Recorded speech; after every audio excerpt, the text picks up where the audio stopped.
সম্মানিত তেঁতুলিয়াবাসী, আসসালামু আলাইকুম। স্ক্রিনে দেওয়া ছবিটা এই ছেলেটার বাড়ি তেঁতুলিয়া উপজেলার রণচণ্ডী বাজারের পানিহাগা গ্রামের নির্বাসী। ইনি আজকে ৫-৭ বছর থেকে মানসিক ভারসাম্যহীনতায় ভুগতেছে।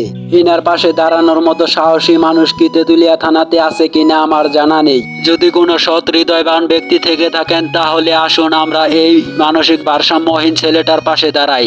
এই ছেলেটা ৫-৭ বছর আগে ভালো ছিল, তার স্ত্রী আছে, ছেলে আছে এবং মেয়ে আছে। আগে মানুষের ক্ষেত কামারে কাজ করে তার সংসার ভালোই চালাতো। এখন কিছু বছর ধরে মানসিক ভারসাম্যহীনতায় ভুগতেছে। এলাকার ৭০% লোকজন বলাবলি করতেছে তাকে সঠিক চিকিৎসা দিলে সে আবার সুস্থ হয়ে উঠবে। তাই আমি এলাকার গণ্যমান্য লোকজন এবং উপজেলা মহোদয়ের কাছে আকুল আবেদন জানাই এই যে স্ক্রিনে দেওয়া ছেলেটার পাশে দাঁড়াই এবং তার চিকিৎসার ব্যবস্থা করি। সে হয়তো আবার ফিরে পেতে পারে তার বউ বাচ্চা এবং তার নতুন জীবন। আর এলাকাতে ইয়াং যুবক যাদের ফেসবুক আইডি আছে তারা অবশ্যই ভিডিওটা শেয়ার করে উপজেলা মহোদয়ের কাছ পর্যন্ত পৌঁছিয়ে দিবেন। আপনাদের প্রতি আমার অনুরোধ রইল।